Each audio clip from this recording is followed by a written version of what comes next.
안녕하세요 여러분. 오늘의 흥미로운 영상 내용은 트럼프팀 헤그세스에 대한 성폭행 혐의 세부 정보의 속수무책, 그리고 왜 갑자기 모두가 술을 끊는 걸까요? 에 관한 것입니다. 우선 좋아요 버튼을 누르고 채널 구독 및 알림 설정도 잊지 마세요. 여러분의 관심과 지지가 저희에게 큰 힘이 됩니다. 첫 영상은 미국 정치와 관련된 핫 이슈를 다뤄보겠습니다. 이번에는 도널드 트럼프 전 대통령 당선인의 국방장관 후보자인 피트 헤그세스에 대한 성폭행 혐의 논란과 관련된 월스트리트 저널 기사를 소개하겠습니다. 이 기사는 국방장관 후보자로 지명된 헤그세스가 과거 2017년에 제기된 성폭행 혐의로 인해 논란에 휩싸인 상황을 다루고 있습니다. 지금부터 논란의 전말과 그에 따른 정치적 여파를 자세히 살펴보겠습니다.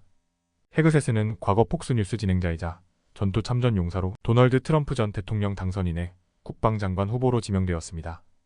그런데 최근 캘리포니아 몬터레이시 경찰이 2017년에 있었던 성폭행 사건과 관련된 보고서를 공개하면서 논란이 커지고 있습니다. 이 보고서는 당시 헤그세스가 호텔에서 술을 마신 후 한 여성과 그의 방에서 어떤 일이 벌어졌는지에 대한 상충된 진술을 담고 있습니다.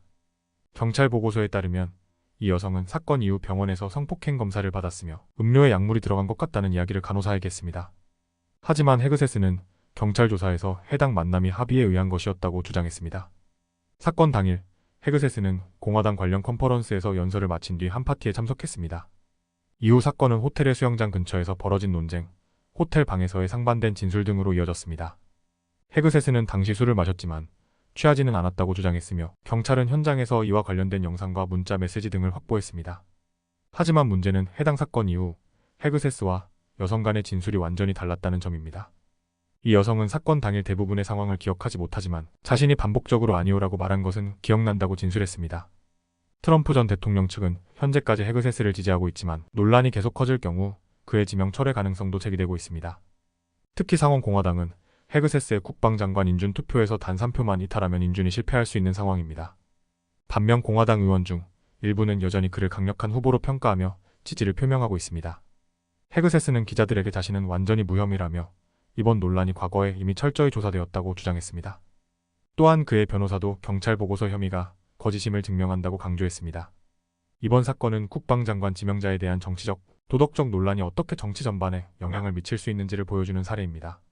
앞으로 헤그세스가 이 논란을 어떻게 해결하고 트럼프 측이 어떤 결정을 내릴지가 주목됩니다. 다음 영상은 최근 사회적인 변화와 건강 트렌드에 대해 이야기해볼까 합니다. 최근 월스트리트 저널에서는 사람들이 술을 끊거나 줄이는 이유와 그로 인한 변화에 대해 다룬 기사를 냈습니다. 왜 갑자기 모두가 술을 끊는 걸까요? 라는 주제로 술을 마시지 않는 새로운 트렌드와 그 배경, 그리고 사회적 영향을 쉽고 재미있게 풀어보겠습니다. 여러분 혹시 주변에서 친구들이 술을 덜 마시거나 아예 끊었다는 이야기를 들어보셨나요? 이 변화는 단순한 유행이 아니라 건강에 대한 의식이 높아진 결과입니다. 특히 적당한 음주는 건강에 좋다는 오래된 믿음이 깨지면서 점점 더 많은 사람들이 술을 멀리하고 있습니다. 의학계에서는 이제 안전한 술의 양이 없다는 경고를 내놓고 있는데요. 이는 암과 같은 심각한 건강 문제와 술의 연관성을 강조하고 있습니다. 이런 변화 속에서 사람들은 술을 완전히 끊기보다는 적절히 줄이거나 자신만의 규칙을 세우는 경우가 많습니다. 예를 들어 어떤 사람들은 특정 상황에서만 술을 마시거나 주중에는 술을 끊고 주말에만 가볍게 마시는 방식으로 음주를 조절합니다. 또한 무알코올 맥주나 차 같은 대한 음료를 즐기며 새로운 사교 방식을 만들어가는 사람들도 많아졌습니다. 이런 변화는 파티 문화에도 영향을 미치고 있는데요. 술을 마시던 긴 밤 대신 일찍 끝나는 깔끔한 모임이 점점 더 흔해지고 있습니다. 술을 줄이는 사람들이 늘어나면서 재미있는 사회적 변화도 나타났습니다. 어떤 사람들은 식사 자리에서 상대방이 술을 마시지 않을 때 나와의 시간에 완전히 집중하지 않는 것 같다며 섭섭함을 느끼기도 한다는데요. 이처럼 술이 줄어들면서 생기는 미묘한 사회적 감정과 새로운 예절은 우리 사회에 흥미로운 논의거리를 던져줍니다.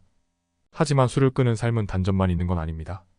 아침에 더 맑은 정신으로 일어나 일을 하거나 여유롭게 반려견과 산책을 즐기는 상쾌한 주말을 보낼 수 있다는 점에서 긍정적인 변화도 많습니다. 특히 건강과 정신적인 여유를 되찾는다는 점에서 많은 사람들이 만족감을 느낍니다. 그리고 드문 경우에 와인 한 잔을 마시는 특별한 순간은 더 큰 의미와 가치를 부여해준다고 합니다. 즉, 술을 마시지 않는 삶은 단순히 절제가 아니라 더 깊이 음미하는 새로운 방식으로 자리 잡고 있습니다.